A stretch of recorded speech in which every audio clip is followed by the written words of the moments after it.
Good morning friends, आपका स्वागत है एजुकेशन हब गोड्डा आपके चैनल पे।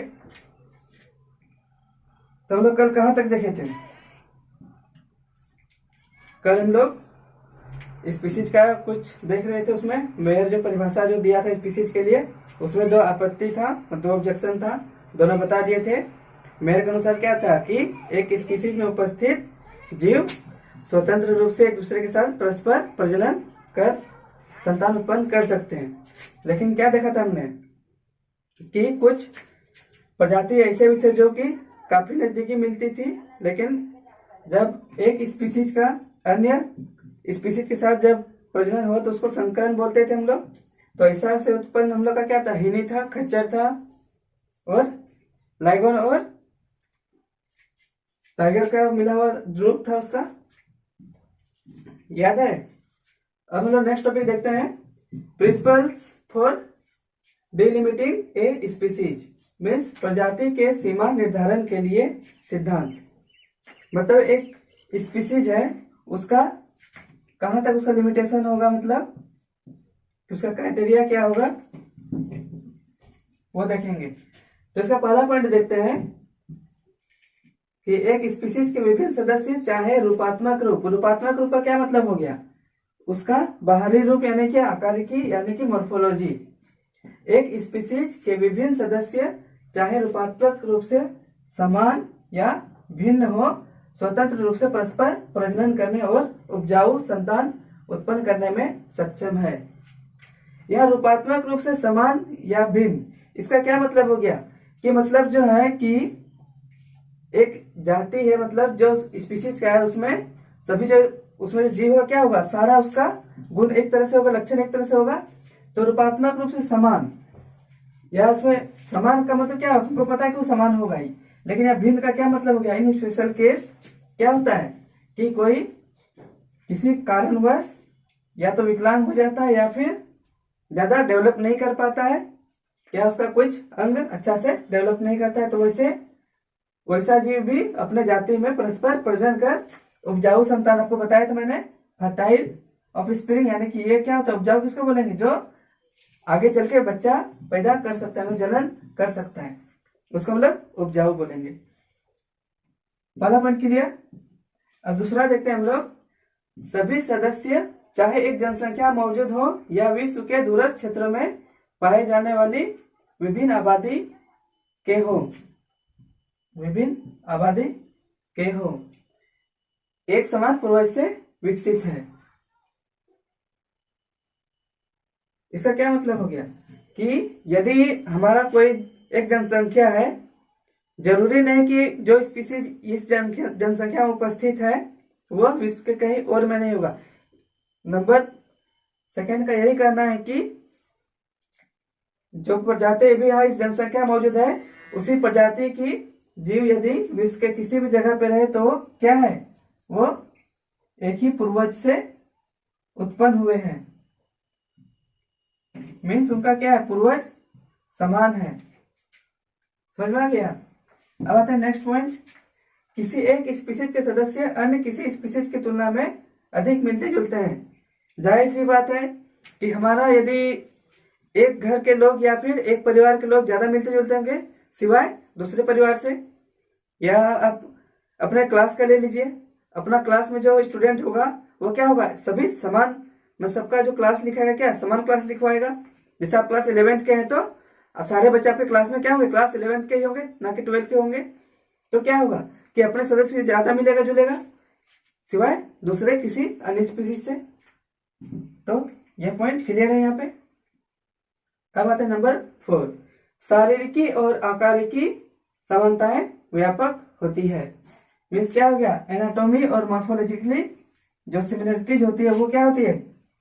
मतलब बड़ी संख्या में होती है।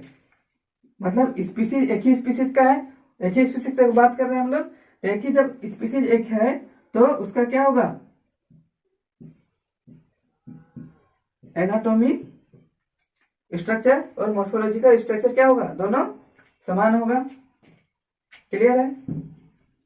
अब आते नंबर नेक्स्ट पॉइंट पे, एक स्पीसीज के सभी सदस्यों में जेनेटिक मटेरियल एक समान होती है। कल मैंने आपको बताया था कि एक स्पीसीज के जीवों में आनुवांशिक हमेशा गतिशील रहता है।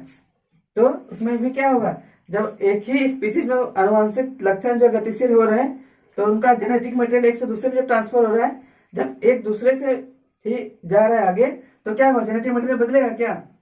नहीं बदलेगा। बस क्या होगा, उसमें इवोल्यूशन होगा। मतलब कुछ यदि अच्छा आ रहा है या फिर कुछ परिवर्तन आ रहा है तो उसको अडॉप्ट करके नेक्स्ट जनरेशन में उसको प्रदर्शित करेगा। क्लियर है यहाँ तक? अब आते हैं नेक्स्ट पॉइंट 6 पे। एक स्पीसीज के सभी सदस्यों में कैरियोटाइप, जब हम लोग टैक्सोनॉमी में जब कोशिका स्तर का जब हम लोग सहारा लेते हैं तो उस तरह के टैक्सोनॉमी को क्या बोलते हैं, साइटोटैक्सोनॉमी।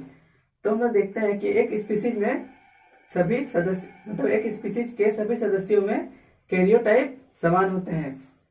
कैरियोटाइप का क्या मतलब है, जो केंद्रक में होने वाली घटनाएं जो होती है उनको हम कैरियोटाइप बोलते हैं। जैसे अठसूत्री विभाजन में गुणसूत्रों की संख्या, आकार, बनावट व व्यवहार समान होता है।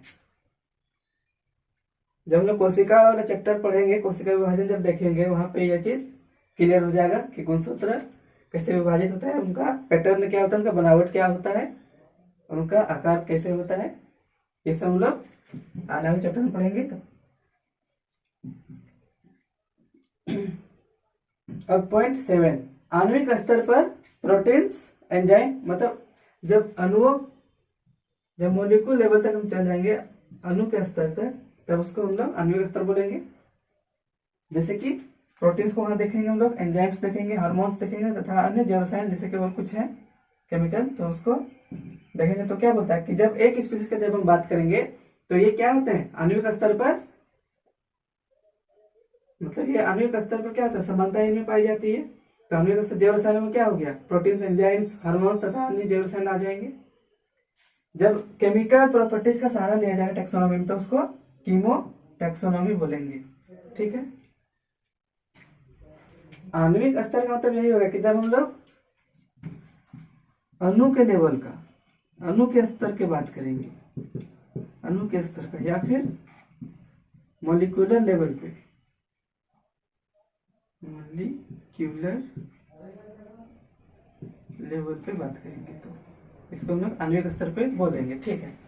तो हम लोग क्या बात कर रहे हैं अभी, मतलब किसका हम लोग पढ़ रहे हैं कि एक स्पीसीज, मतलब एक जो प्रजाति है उसको हम लोग कैसे बोलेंगे, मतलब उसका क्या बाउंडेशन है, मतलब कहाँ तक उसका क्या क्या प्रॉपर्टीज है, मतलब वो सब हम लोग अभी तक हम लोग देखे 7 पॉइंट टोटल। तो क्लियर होंगे यहाँ तक हम लोग। आगे बढ़ते हैं। हम लोग स्पीसीज देख चुके हैं, अब हम लोग आते हैं सब स्पीसीज, वेराइटीज या रेसेस। मीन्स उप प्रजाति, किस्में और नस्लें। उप प्रजाति जो है सब स्पीसीज किसके लिए हम लोग देखते हैं, जंतुओं के लिए देखते हैं, मतलब प्राणी के लिए देखते हैं। और वेराइटीज किस्में पादपों के लिए देखते हैं, और नस्लें पशुओं के लिए देखते हैं। तो इसमें पहला पॉइंट देखते हैं कि सब स्पीसीज या वेराइटीज या रेसेस जो है वो क्या है, वो पहला उसके बारे में बताता है, मतलब डिफाइन करता है इसको।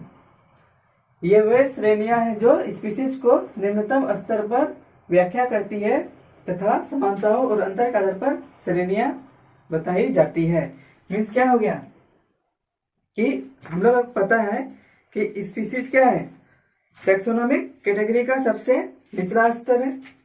तो उस निचले स्तर में कभी कभी क्या होता है, एक से अधिक जब जीव समान लक्षण दिखा रहे, मतलब नया जीव खोज हुआ लेकिन वो समान लक्षण दिखा रहा है, उसको अलग कर पाना मुश्किल है। लेकिन क्या है, उसमें कुछ न कुछ खास ऐसा प्रॉपर्टीज है जिससे कि हम लोग उसको उसी स्पीसीज में उसका एक और ब्रांच बना के, उपशाखा बना के, यानी कि सब ब्रांच बना के उसको सब स्पीसीज नाम दिया जाता है और उसको उसमें रख दिया जाता है।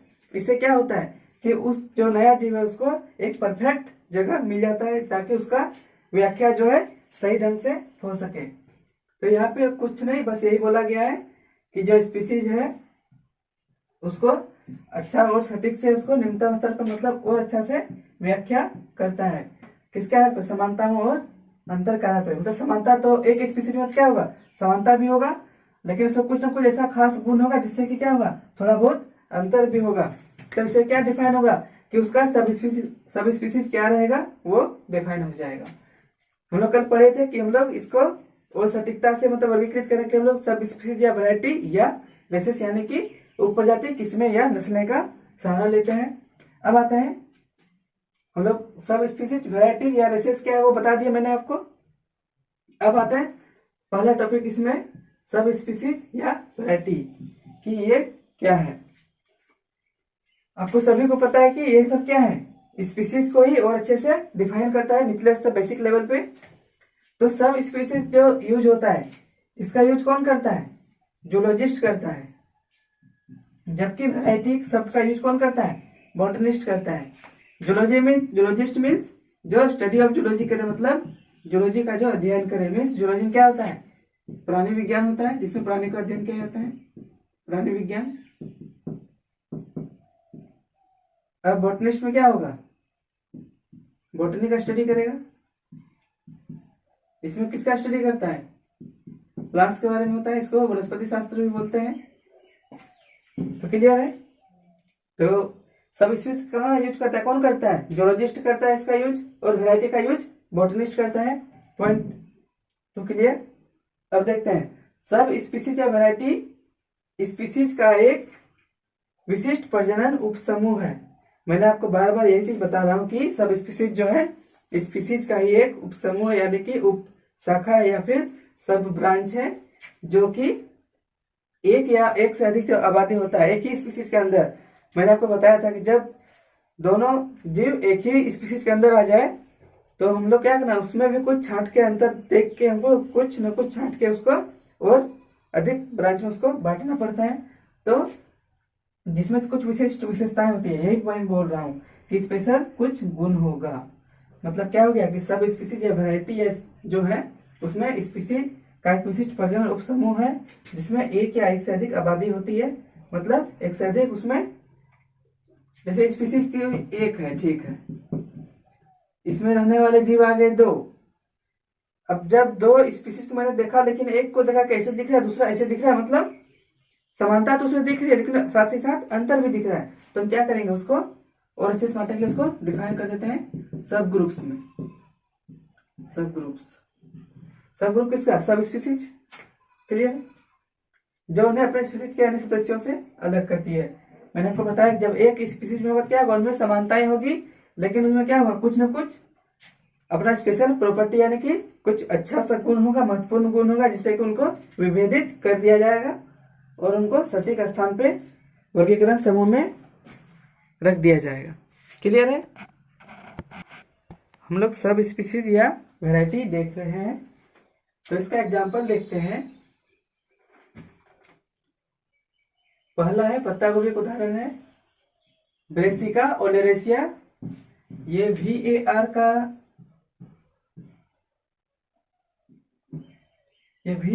का मतलब है यहाँ वैरायटी। किसके लिए बात हो रहा है, प्लांट्स के लिए, तो यहाँ वैरायटी यूज करेंगे हम। ब्रेसिका ओलेरेसिया वैरायटी क्या है, कैपिटाटा है, मीन्स ये क्या है, केबेज यानी पत्ता गोभी। अब हम लोग नेक्स्ट देखते हैं इसी का, ब्रेसिका ओलेरेसिया वैरायटी बोट्राइटिस। यहाँ देखिए आप, जीनस नेम क्या है, दोनों का समान है, स्पीसीज नेम समान है, लेकिन अब क्या है, प्लांट है तो हम वैरायटी बोलेंगे इसको, लेकिन यहाँ क्या है, वैरायटी, इसका वैरायटी अलग अलग है। ये क्या है, सब वैरायटी है। इधर क्या है, स्पीसीज और जीनस तो समान है, मेरा जीनस और स्पीसीज समान है। तो मैंने आपको क्या कहा था कि सब स्पीसीज क्या करता है, स्पीसीज को और अच्छे ढंग से डिफाइन करता है। क्लियर है। अब दूसरा एग्जांपल देखते हैं क्राउ का, मतलब कौवा का।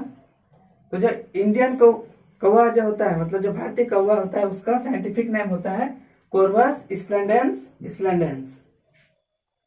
कोर्वस स्प्लेंडेंस स्प्लेंडेंस, यह है भारतीय कौवा।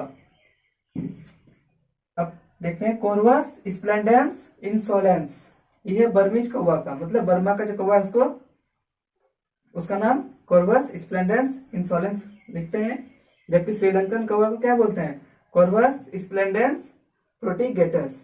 मीन्स यहाँ भी क्या देख रहे हैं कि जीनस नेम तो क्या है, समान है, स्पीसीज नेम भी समान है, लेकिन ये क्या अलग हो रहा है सब स्पीसीज में, क्योंकि ये क्या है एनिमल्स कैटेगरी में आएगा तो हमको यहाँ पे सब स्पीसीज बोलना पड़ेगा, जबकि जब प्लांट के बारे में बात करेंगे तो सब स्पीसीज नहीं बोल के हम उसको क्या बोलेंगे, वैरायटी बोलेंगे। तो सब स्पीसीज या वैरायटी आप समझ गए होंगे। अब नेक्स्ट देखते हैं नस्ल यानी कि रेसेस, नस्ल क्या होता है। अब हम लोग देखते हैं कि रेसेस यानी कि नस्लें। नस्ल लगभग अस्थायी बनाने वाली प्रजाति के भीतर के सदस्यों का समूह है। मीन्स क्या हो गया कि नस्ल जो है लगभग अस्थायी, अस्थायी यहाँ पे नस्ल हो जाएगा।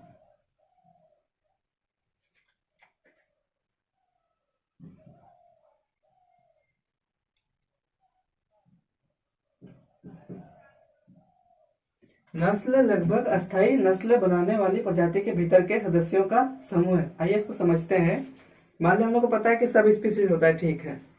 सब स्पीसीज बांटने के बाद भी क्या हुआ कि कुछ जीव जो है आपस में इतना नजदीकी उन लोग का टेक्सोनोमिकल रिलेशन है कि वो लोग आपस में प्रजनन करके नया नस्ल, एक अस्थायी नस्ल वो तैयार कर सकते हैं। जैसे कि हम एक जर्सी गाय का अच्छे क्वालिटी वाले स्पर्म के साथ जब उसको फ्यूजन करवाते हैं तो हमको अनुज नस्ल क्या मिलता है। जैसे कि हमको पता है कि कोई दुधारू गाय है हम लोग के पास, बड़े शौक से आपने पाला, ठीक है।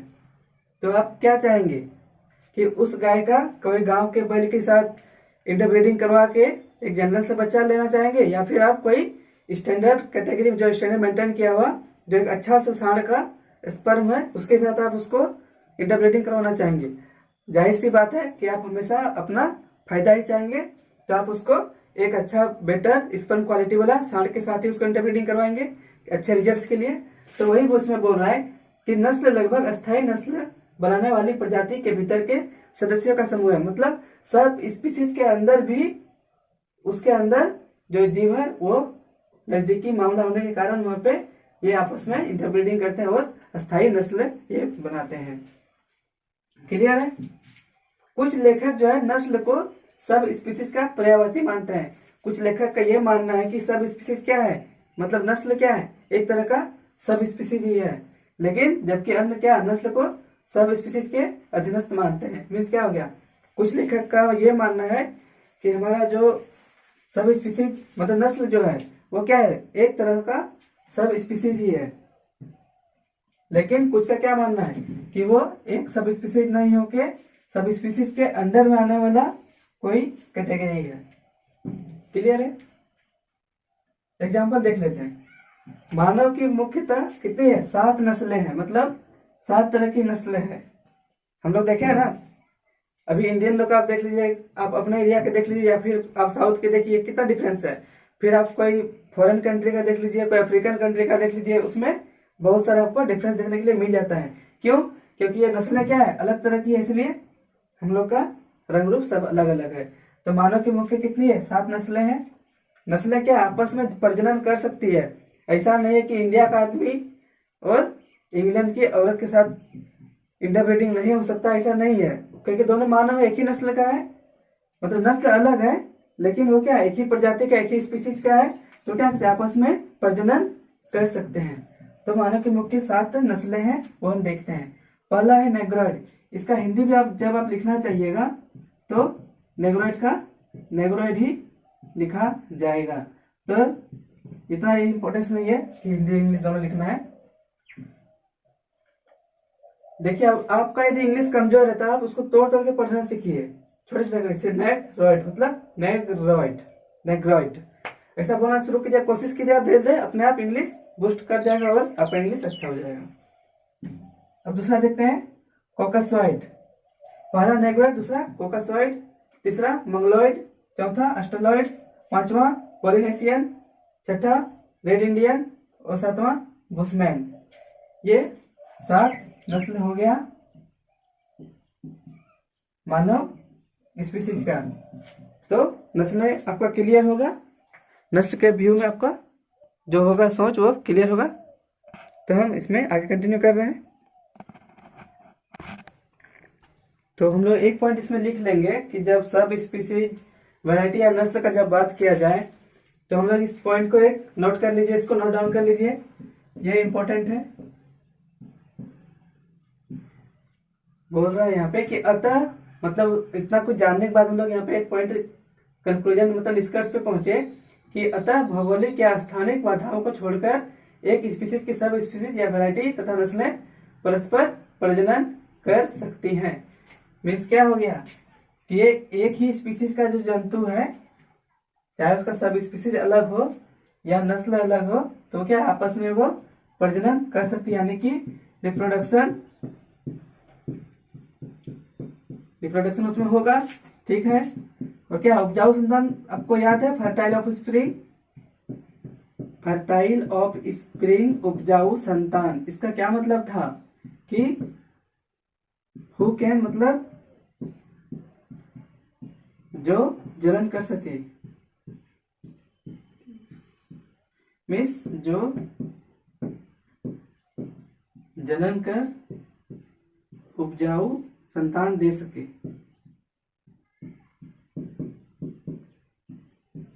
क्लियर है यहाँ?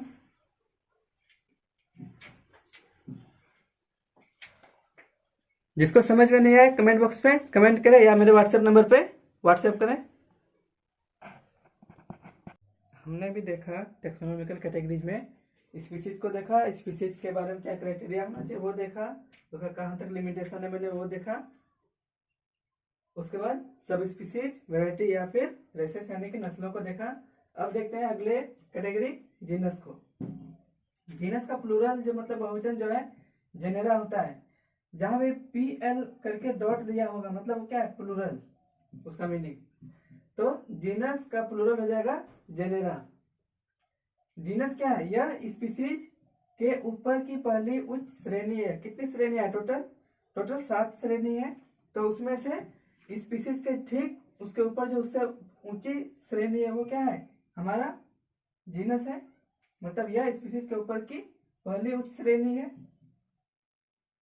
अब इसका देखते हैं दूसरा पॉइंट, यह संबंधित स्पीसीज का समूह होता है जो आपस में काफी मिलते जुलते हैं।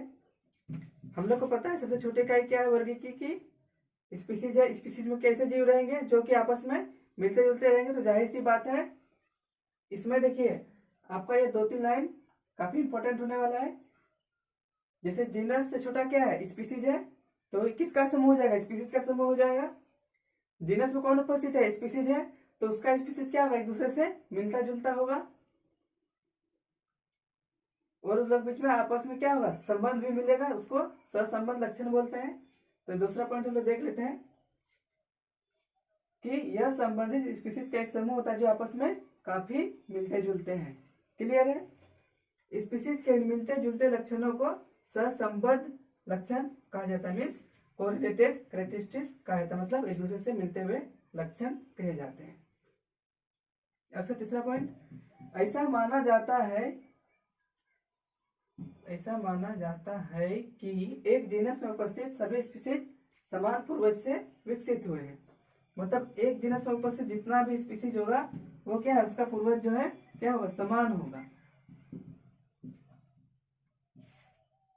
नेक्स्ट पॉइंट देखते हैं, बायनोमियल नोमेनक्लेचर या द्विनाम पद्धति के नियम से स्पीसीज का नाम तब तक नहीं रखा जा सकता जब तक कि इसे जीनस नाम प्रदान न किया गया हो।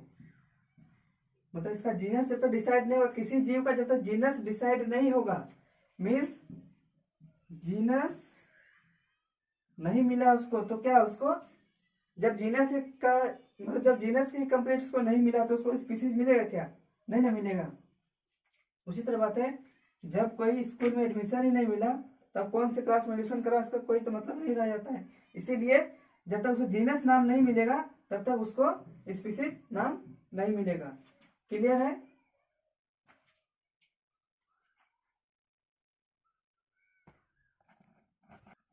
जीनस का हिंदी वैसे वंश होता है, स्पीसीज का प्रजाति होता है। अब हम लोग जीनस का टाइप्स देखते हैं। टाइप्स ऑफ जीनस मीन्स प्रकार देखते हैं जीनस का।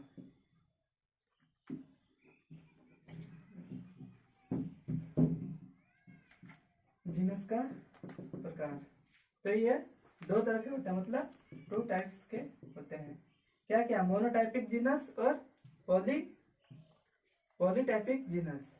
POLYTYPIC polytypic, MONOTYPIC monotypic. Mono का मीन्स क्या हो गया? मोनो का मीन्स 1 होता है, और पॉली मीन्स, ये जो पॉली है इसका मीन्स मोर देन 1, मतलब एक से अधिक। नाम से क्लियर है? मोनोटाइपिक मतलब जिस जीनस में केवल और केवल एक ही स्पीसीज उपस्थित हो उसको मोनोटाइपिक जीनस बोलते हैं। जैसे कि होमोसेपियंस, यहाँ पे होमो क्या है? सेपियंस, मतलब होमो एक जीनस है जिसमें उसका केवल और केवल एक ही स्पीसीज सेपियंस पाया जाता है, इसलिए इसको मोनोटाइपिक जीनस कहते हैं। अब आता है नेक्स्ट पॉलीटाइपिक पे। पॉलीटाइपिक में क्या है? अभी हम मोनोटाइपिक में देखे कि केवल और केवल एक ही स्पीसीज का उसमें मिलेगा, लेकिन जब हम पॉलीटाइपिक देखेंगे तो उसमें क्या होगा? मोर देन 1, मतलब एक से अधिक स्पीसीज उसमें उपस्थित होंगे। ठीक है, उसका एग्जांपल देख लेते हैं। पैंथेरा लियो किसका था? लायन का, याद करते रहिएगा, काम देगा। Panthera tigris tiger, Panthera pardus leopard, Panthera onca Jaguar.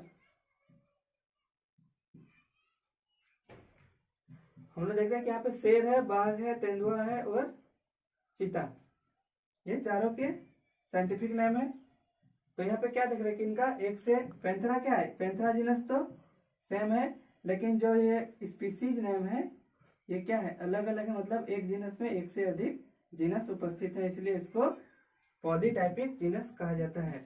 इसका सेकेंड एग्जांपल है ब्रेसिका नाइग्रा मीन्स काला सरसों। काला सरसों सबने देखा होगा। और ब्रेसिका अल्बा, ये सफेद सरसों। और ब्रेसिका रपा मीन्स ये टर्निप यानी कि सलजम, ये सलजम का है। तो क्या देखा कि यहाँ भी जीनस सेम है, लेकिन स्पीसीज क्या है? मोर देन 1, मतलब एक से अधिक है, तो ये भी कैसा हो गया? Polytypic genus. तो जीनस आपका क्लियर है। अब बढ़ते हैं नेक्स्ट कैटेगरी, फैमिली की ओर। अब देखते हैं फैमिली। मैंने जैसा कि आपको बताया था कि जो ऊपर में होगा, ठीक, वो उसके नीचे जो होगा उसका वो समूह का, मतलब उसका ग्रुप होगा। आपको मैंने बताया था जीनस से मैंने मतलब स्पीसीज शुरू किया था, तो स्पीसीज के नीचे क्या था? सब स्पीसीज था। मतलब क्या? स्पीसीज जो है सब स्पीसीज का ग्रुप है। उसी तरह जीनस के नीचे क्या है? स्पीसीज है, तो जीनस स्पीसीज का समूह है। उसके ऊपर क्या है? हम लोग यहाँ पे देख रहे हैं फैमिली है। तो फैमिली में क्या है? एक से या मतलब इसमें एक या एक से अधिक संबंधित जीनस होते हैं। फैमिली से नीचे क्या है? जीनस है, तो इसमें एक या एक से अधिक संबंधित जीनस होते हैं।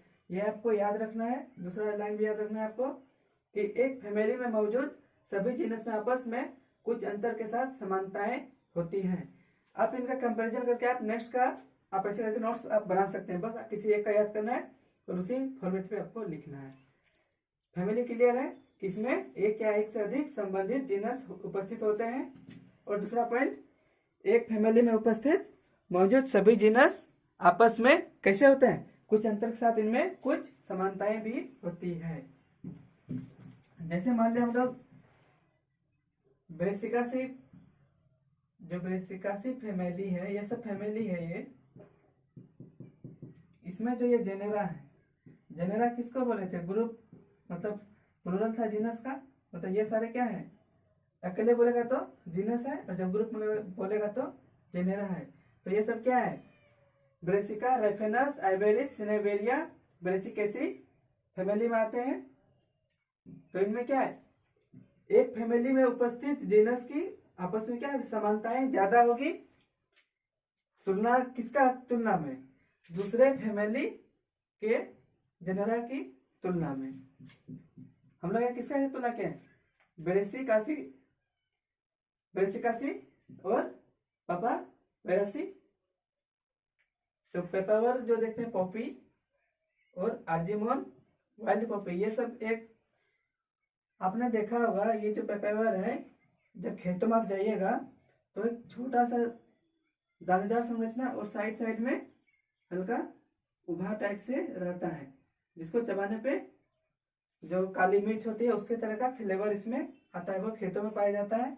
और ये वाइल्ड पॉपी है आर्जिमोन, ये नाम से ही क्लियर है। इनका कैसा होता है, आगे में ऐसे होता है, आगे इससे नुकीला निकला जैसा होता है, उसको सिंग नख या ऐसे कुछ उसका नाम है, हिंदी में अभी नाम क्लियर नहीं है। तो यहाँ पे मतलब क्या है, एक फैमिली उपस्थित जीनस में क्या समानताएं ज्यादा होगी, तुलना किसका, दूसरे की तुलना में। मतलब एक फैमिली दूसरे अन्य तुलना से उपस्थित जीनस है, उनमें समानताएं ज्यादा होगी दूसरे की तुलना में। उसी तरह नेक्स्ट एग्जांपल देखते हैं, फेलिडा फैमिली, जिसमें कि आपका पैंथेरा जीनस है और फेलिस है। पैंथेरा में आपका शेर आ गया, बाघ आ गया, तेंदुआ सब आ जाता है। फेलिस में आपका बिल्ली आ जाती है। और कैनिडा में कौन कौन सा आता है, कुत्ता आता है, लोमड़ी आता है, और कुत्ता, लोमड़ी, सियार ये सब आता है। तो क्या मतलब एक फैमिली उपस्थित जीनस में समानताएं दूसरे फैमिली की तुलना में इसमें ज्यादा होगी। दूसरे की तुलना करेंगे तो उसमें क्या होगा, दोनों में अलग क्यों किया गया, क्योंकि इसमें समानताएं अलग अलग, इसीलिए इसको अलग किया गया है। तो जाहिर सी बात है, जो एक में होगा उसका समानता भी मतलब सिमिलरिटीज भी अधिक होगा, सिवाय तुलना दूसरे की में। क्लियर है। तो फैमिली के लिए इतना ही काफी है। नेक्स्ट कैटेगरी हम लोग बढ़ रहे हैं आगे।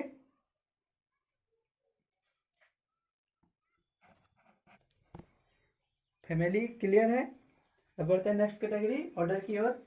जिस तरह सभी का परंपरा चलते आ रहा है, इस तरह इसमें एक या एक से अधिक संबंधित फैमिलीज होती हैं ऑर्डर में। जैसे ये पेरिटेलस जो है, क्या है पेरिटेलस, ये एक ऑर्डर है। इसमें ब्रेसिकेसी, इसमें रूसिफेरा, पेपर,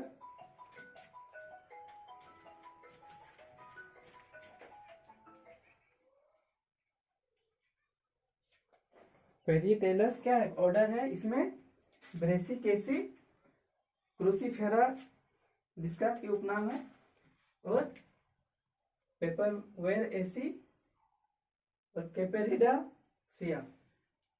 कैपेरिडासिया, ठीक है। पेरिटेलस क्या है, ऑर्डर है। ब्रेसिकेसी या क्रूसीफेरा या पेपेवेरासी और कैपेरिडासिया, ये सब क्या है, ये सब फैमिलीज हैं। क्लियर है। इनका उच्चारण करने में थोड़ा बहुत कठिनाई सबको होगा, तो उसके लिए बेफिक्र रहें, प्रैक्टिस मिला है उसको, सारा चीज ठीक हो जाएगा, चिंता करने वाली कोई बात नहीं है। अब अगला ऑर्डर देखते हैं, कार्निवोरा। ये भी क्या है, एक ऑर्डर है। इसमें कौन कौन सी फैमिली है, फेलिडा जिसमें कि बिल्ली आ रही थी, और कैनिडा इसमें कुत्ते आ रहे थे, और हायानिडा और उर्सिडा इत्यादि इसमें उपस्थित है। क्लियर है। बस आप सीरीज याद करके रखिएगा, आपको बहुत हेल्प मिलेगा।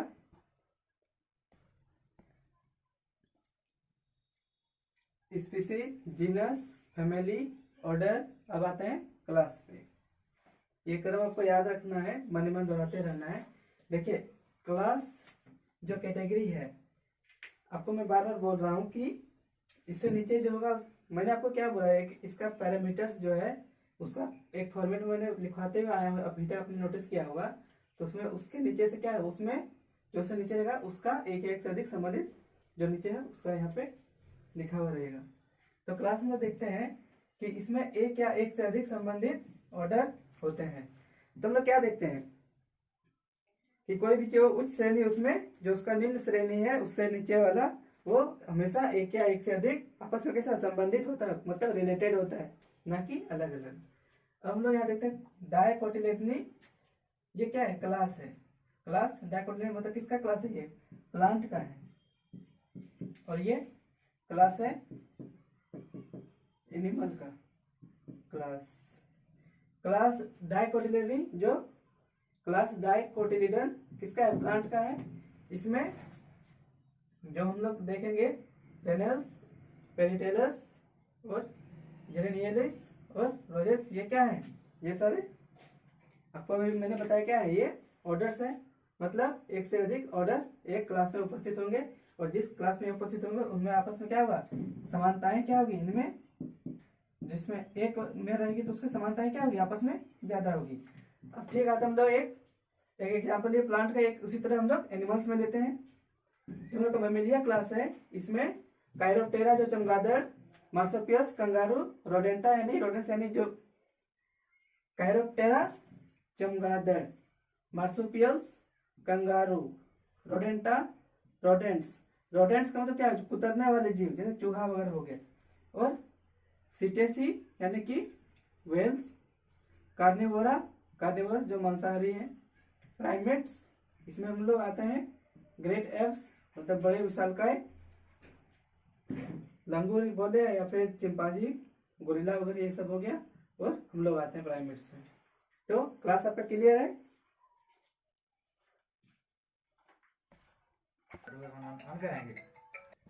अब क्लास के बाद अगला टेक्सोनॉमिकल कैटेगरीज डिवीजन या फाइलम की ओर आता है। हम लोग डिवीजन हम लोग बताए थे किसके लिए यूज होता है, प्लांट्स के लिए हम लोग डिवीजन शब्द का यूज करेंगे और एनिमल्स के लिए फाइलम शब्द का यूज करेंगे। तो हम लोग इसमें भी देखते हैं कि डिवीजन में क्या होता है, इसमें एक या एक से अधिक संबंधित क्लास होते हैं। मैंने आपको बताया कि उच्च श्रेणी से जो जस्ट नीचे रहेगा वो उसका ग्रुप का हेड रहेगा। इसका हम एग्जाम्पल देख लेते हैं। डिवीजन स्पर्मेटोफाइटा में, डिवीजन स्पर्मेटोफाइटा क्यों बोले, क्योंकि ये क्या है, यहाँ प्लांट्स के बारे में बात कर रहे हैं हम लोग। डिवीजन स्पर्मेटोफाइटा में जिम्नोस्पर्म के 7 क्लास और एंजियोस्पर्म के 2 क्लास होते हैं। क्लियर है? और दूसरा एग्जांपल अब देखते हैं एनिमल्स में। एनिमल्स का जब बात होगा तो फाइलम बोलेंगे। फाइलम कोर्डाटा में Agnatha, Chondrichthyes, Osteichthyes, amphibious, Reptilia, Aves and Mammalia, ये सब क्या है, ये सब क्लास है। और ये फाइलम जब प्राणी जगत के बारे में बात करेंगे, मतलब प्राणियों के बारे में बात करेंगे, एनिमल्स के बारे में बात करेंगे तो उसको फाइलम बोलेंगे, और जब प्लांट्स के बारे में बात करेंगे तो उसको हम लोग क्या बोलेंगे, डिवीजन। फाइलम कोर्डाटा जब हम लोग एनिमल्स के रिगार्डिंग बात करेंगे, और वही जब हम लोग प्लांट्स के लिए बात करें तो उसको डिवीजन बोलेंगे। क्लियर है? अब अगला लास्ट किंगडम की ओर चलते हैं। अब आते हैं टेक्सोनोमिक कैटेगरी के अंतिम कैटेगरी किंगडम की ओर। किंगडम मतलब हिंदी में इसको जगत बोलते हैं। यह वर्गीकी की उच्चतम इकाई है या फिर कैटेगरी है। वर्गीकी की न्यूनतम इकाई सबसे छोटी इकाई क्या थी, स्पीसीज थी, और तो किंगडम वर्गीकी की उच्चतम या सबसे ऊपर की इकाई थी। लिनियस का वर्गीकरण प्रणाली, उसने जीवों को 2 जगत में बांटा था, मतलब द्विजगत प्रणाली दी थी उसने। एनिमिलिया जो एनिमिलिया किंगडम में एनिमल्स के लिए था, जबकि प्लांटी में प्लांट्स के लिए था। मतलब इन्होंने संपूर्ण जगत को 2 जगत में बांटा, एक प्राणी जगत और एक पादप जगत। तो इसने 2 ही जगत दिया, एनिमिलिया और प्लांटी। एनिमिलिया में एनिमल्स, प्लांटी में प्लांट्स। क्लियर है? तो इसका जो ये बांटने का जो वर्गीकरण का जो सिस्टम दिया, तो इसमें से कुछ जीव ऐसा भी था जो कि ना तो इसमें गिना जा रहा था या न तो इसमें गिना जा रहा था, या फिर कुछ ऐसा था जो कि इसका भी कुछ लक्षण दिखा रहा था और कुछ लक्षण इसका भी दिखा रहा था। मतलब वहां पे कंफ्यूजन पैदा हो रहा था। तो आर.एच. विटेकर की 5 जगत प्रणाली जो थी, 5 किंगडम सिस्टम। आर.एच. विटेकर एक वैज्ञानिक है, याद रखिएगा इसको। इन्होंने 5 जगत प्रणाली दी थी। 5 जगत प्रणालियों में इन्होंने दिया था Monera, protista, fungi, Plantae, Animalia. ये सब क्या है, इनके 5 जगत प्रणाली मतलब 5 किंगडम्स हैं। क्लियर है? तो यहाँ पे लिनियस क्या था, लिनियस का वर्गीकरण प्रणाली सभी जीवों को बांटने में असमर्थ रहा, इसका असमर्थ रहा, जबकि ये समर्थ रहा। क्लियर है? तो यहाँ पे हम लोग देखेंगे कि आर एच विटेकर का जो 5 जगत प्रणाली था वो लिनियस के द्विजगत प्रणाली की अपेक्षा बेहतर था। आगे हम लोग कंटिन्यू करते हैं। हम लोग टैक्सोनॉमिक कैटेगरीज पढ़ ली है। अब कैटेगरीज से संबंधित एक इंपॉर्टेंट पॉइंट, कैटेगरी जितनी अधिक या उच्च होगी उन कैटेगरी से संबंधित जीवों की समान विशेषताओं की संख्या में उतनी ही कमी होगी। मतलब कैटेगरी जितनी अधिक या उच्च होगी उन कैटेगरी से संबंधित जीवों की समान विशेषताओं की संख्या उतनी कम होगी। इसका क्या मतलब हुआ? पहले तो हम लोग किंगडम मतलब जो टैक्सोनॉमिक कैटेगरीज थी उनको एक बार रिवीजन कर लेते हैं, क्योंकि मुझे भरोसा है कि आप लोग किसी ने याद नहीं किया होगा। पहला छोटी इकाई क्या स्पीसीज है,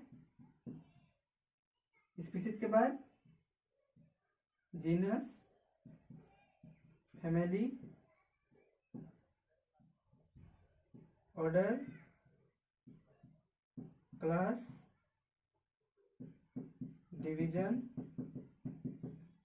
या फाइलम,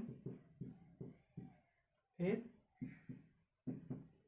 किंगडम। तो इसका क्या मतलब है कि हम लोग जितना अधिक या जितना ऊपर की ओर जाएंगे उनसे संबंधित जीवों के बीच आपस में क्या होगा, उतना ही समानता जो उनके बीच है सिमिलरिटी उतनी कम होते जाएगी। मैंने बताया था नीचे से ऊपर जाइएगा तो क्या होगा, समानता घटेगी, तो ऊपर से नीचे आइएगा तो समानता बढ़ेगी। सेम चीज तो यहाँ लिखा हुआ है बस। मीन्स क्या हुआ, एक जीनस में उससे संबंधित स्पीसीज रहते हैं और स्पीसीज वैसे जंतु रहते हैं यहाँ पे जो कि आपस में एक दूसरे से लक्षण में क्या होते हैं, बराबर होते हैं। तो एक जीनस में उपस्थित स्पीसीज जरूर उनमें समानताएं क्या है, कुछ ज्यादा होंगी तभी तो वो एक जीनस में है। उसी तरह फैमिली में जितने जीनस है वो आपस में क्या है, समानता, मतलब जो यहाँ पे जितना समानता था, मान लिया यहाँ पे परसेंटेज में लिखते हैं, यदि मान लिया यहाँ पे समानता है उनके बीच 60% था, तो जैसे ऊपर गया तो वहां पे क्या हुआ, स्पीसीज, नंबर ऑफ स्पीसीज बढ़ा, स्पीसीज का संख्या बढ़ा, जीवों की आबादी बढ़ी, तो अब जीनस में इनकी समानताएं क्या होगी, घटेगी। उसी तरह फैमिली में चाहेंगे तो और घटेगी, क्योंकि यहाँ और जीव जुड़ेंगे, नए जीव तो नए लक्षण के साथ आएंगे तो उनके भी समानताएं घटती जाएगी। फिर ये बस मैं समझाने के लिए बोल रहा हूं, इसका कोई मतलब नहीं है कि मतलब कहने मतलब ये हुआ कि जब नीचे से ऊपर जाएंगे तो मेरा जो सिमिलरिटीज है, समानताएं जो है वो निश्चित रूप से क्या होगी, कम होगी। क्लियर है? जैसे हम लोग एग्जाम्पल देख लेते हैं, जीनस पैंथेरा, पैंथेरा जिसमें कि लायन और टाइगर आ रहा था, पैंथेरा लियो, जीनस पैंथेरा में पैंथेरा लियो किसका नाम था, लायन, और पैंथेरा टाइगरिस, टाइगर मतलब बाघ का नाम था।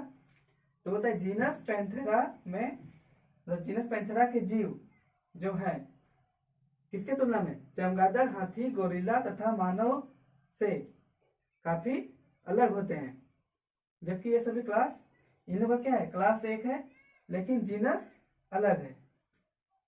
मतलब क्या हो गया कि जरूर ये स्पीसीज से ऊपर के लेवल पे चले गए हैं, जो कि क्लास क्या है, ममेलिया में आ रहे दोनों, तो उनका क्या है, जो उनके बीच का गुण है, लक्षण है, प्रॉपर्टी, शारीरिक बनावट वगैरह सारी चीज जो है वो एक दूसरे से काफी अलग होगी।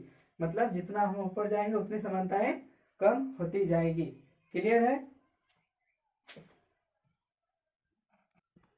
अब आते हैं नेक्स्ट टॉपिक, कैटेगरीज क्लियर कर लिया मैंने, तो हमने मिलके कैटेगरीज को क्लियर कर लिया। अब हम लोग कैटेगरी बारे में विशेषता सारी जान चुके हैं। अब आता है उसके एक नेक्स्ट टॉपिक है टैक्सॉन। टैक्सॉन आपने सुना होगा, शुरू में मैंने आपको बताया था, परिभाषा में लिखवाया था। टैक्सॉन का प्लूरल क्या होता है, PL जहां हुआ वे क्या हुआ, इसका मतलब प्लूरल। टैक्सॉन का प्लूरल टैक्सा, मतलब टैक्सा क्या, टैक्सॉन का समूह है। किससे बना है टैक्सॉन? टैक्सिस शब्द से बना है, जिसका अर्थ है अरेंजमेंट मतलब व्यवस्था। देखते हैं इसमें क्या लिखा है। टैक्सोनॉमिक कैटेगरीज जैसे स्पीसीज, उनको पता है कि ये क्या है, टैक्सोनॉमिक कैटेगरीज है ये सब। टैक्सोनॉमिक कैटेगरी जैसे स्पीसीज, जीनस, फैमिली इत्यादि केवल एक शब्द के रूप में रोल करते हैं, जो कि जीवों का समूह का स्तर बताता है। मतलब कौन सा जीव किस लेवल पे, मतलब उसको कौन सा जगह मिला है, वो इसका स्तर ये कैटेगरीज बताएंगे। ठीक है, जबकि क्या होता है, टैक्सोन एक वास्तविक जीवों का समूह है। मतलब इसमें कैटेगरीज मतलब यूज नहीं करके इसमें एक वास्तविक समूह या जो मतलब जो उदाहरण है उसका या फिर जो टाइप्स है उसी को हम लोग डायरेक्टली यूज कर लेते हैं, तो उसे ऐसे विशिष्ट समूह या कैटेगरी में रखा जाता है। टैक्सोन क्या है? टैक्सोन एक वास्तविक जीवों का समूह है जिसे एक विशिष्ट समूह या कैटेगरी में रखा गया है। मतलब ये तो स्पीसीज, जीनस, फैमिली ये सब क्या हो गए, कैटेगरीज हो गए, उनमें कौन रखा गया है? टैक्सोन रखा गया है। उदाहरण देखते हैं हम लोग। पैंथेरा टाइग्रिस कौन है? टाइगर। ये क्या है? स्पीसीज है टाइग्रिस, ये हमारा जीनस है। तो ये तो हमारा कैटेगरी हो गया, लेकिन ये क्या हो गया? टाइगर। टाइगर हमारे लिए टैक्सोन हो गया। आगे अभी क्लियर करूंगा, टेंशन मत लीजिए। फिलहाल इतना समझिए कि मेरा टाइगर क्या है? टैक्सोन है, जबकि टाइग्रिस मेरा स्पीसीज है, जो कि सिर्फ और सिर्फ कैटेगरी को बतला रहा है। उसी तरह हम लोग यहाँ बांटे हैं, एक साइड टैक्सोन है, एक साइड वो क्या है, मतलब किस कैटेगरी का आता है। जैसे कि फेलिडा, फेलिडा का कैटेगरी कौन सा है? फैमिली है। फेलिडा क्या है? फैमिली है। कार्निवोरा क्या है? ऑर्डर है। ममेलिया क्लास है। वर्टिब्रेटा सब फाइलम है। कॉर्डेटा फाइलम है। एनिमेलिया किंगडम है। क्लियर है? तो जिसको अभी भी कंफ्यूजन है, तो सीधी सी बात है कि टैक्सोन वह शब्द है जो किसी कैटेगरीज को दिखाने के लिए सिंबल के रूप में काम करता है। जैसे कि हम बोल देंगे कि टाइगर के समूह का मतलब ये जो नया जीव है ये टाइगर के समूह में जाएगा। या इसको छोड़ो, अभी एक एग्जांपल समझ लो। घर में मान लिया 4-5 कमरे हैं, तो उनमें से किसी एक में आपका घर में जो इंडियन कल्चर सिस्टम है, इसमें हमारे जो मिडिल क्लास के जो लोग होते हैं, इनमें क्या होता है, एक रूम टीवी का जरूर होता है, जहाँ पे टीवी होता है। तो यदि आप कोई सामान टीवी रूम में रखा गया है, जिस रूम में टीवी है वो टीवी रूम बन गया।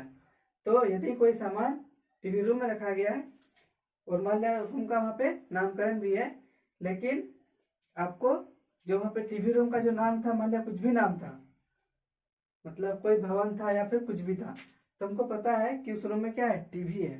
तो टीवी संकेत करेगा उस रूम के लिए, जो संकेत का यूज करके क्या होगा उस रूम के लिए, ये क्या हो गया? टैक्सोन हो गया। मतलब जो संकेत के रूप में यूज हुआ वो टैक्सोन हो गया। तो जब हम बोलेंगे फेलिडा फैमिली, तो समझ जाना ये बिल्ली वाली फैमिली है, तो उसमें इसको लक्षण हमको जो है बिल्ली का वो सब देखना है। कार्निवोरा जब बोलेंगे तो कार्निवोरा ऑर्डर में हमको देखना है कि उस जीव का कार्निवोरा ऑर्डर से मतलब मेल खा रहा है या नहीं। मतलब इन लेग के लिए क्या हो रहा है, ये सिंबल के रूप में यूज हो रहा है, तो इनको टैक्सोन कहा जाता है। सीधी सी बात है, कैटेगरीज के सिंबल को टैक्सोन कह सकते हैं हम लोग, आसान भाषा में समझने के लिए। टैक्सोन में नेक्स्ट देखते हैं हम लोग। टैक्सोन शब्द सर्वप्रथम ICBN यानी कि international code of botanical nomenclature, ICBN international code of botanical nomenclature द्वारा 1956 में दिया गया। क्लियर है? याद रखना इसको, ऑब्जेक्टिव की दृष्टि से इंपॉर्टेंट है। अब सिम्पसन 1961 की बात है कि सिम्पसन ने टैक्सोन को एक वास्तविक जीवों का समूह, हम लोग इसे भी पढ़े हैं, जान रहे हैं कि टैक्सोन क्या है, एक वास्तविक जीवों का समूह है। तो सिम्पसन ने भी ये सेम चीज बात बोला है। तो आगे देखते हैं उन्होंने क्या बोला कि सिम्पसन ने टैक्सोन को एक वास्तविक जीवों का समूह कहते हुए इसे टैक्सोनॉमिक वर्गीकरण में औपचारिक इकाई माना। मीन्स क्या हो गया, सिम्पसन ने क्या किया, टैक्सोन को क्या बोला, वास्तविक जीवों का समूह बोला और इसे औपचारिक इकाई माना। औपचारिक का मतलब क्या होगा, ऑफिशियल, मतलब कोई मतलब कि कहीं से उठा के नहीं इसको रख दिया गया है, इसको वैलिड मान्यता इसको सिम्पसन द्वारा दिया गया। अब आता है नेक्स्ट पॉइंट की ओर।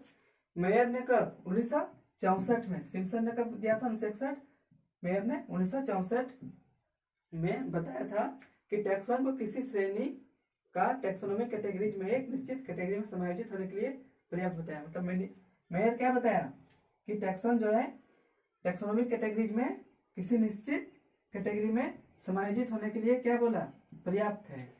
मतलब कि जो हमारा टैक्सोन है ये क्या है, इसको पूरा पूरा हक है कि ये कोई अपना निश्चित कैटेगरी जो मतलब जहाँ पे ये रखा गया है उसके ये डिनोट कर सके और उस कैटेगरी में रहने के लिए यह पर्याप्त है। मतलब इसको और कोई जरूरत नहीं है डिफाइन करने का कि वो उस कैटेगरी में है तो वह ऐसा टैक्सोन क्यों है। क्लियर है? तो आज के लिए इतना ही, मिलते हैं अब नेक्स्ट क्लास में। तब तक के लिए जय हिंद।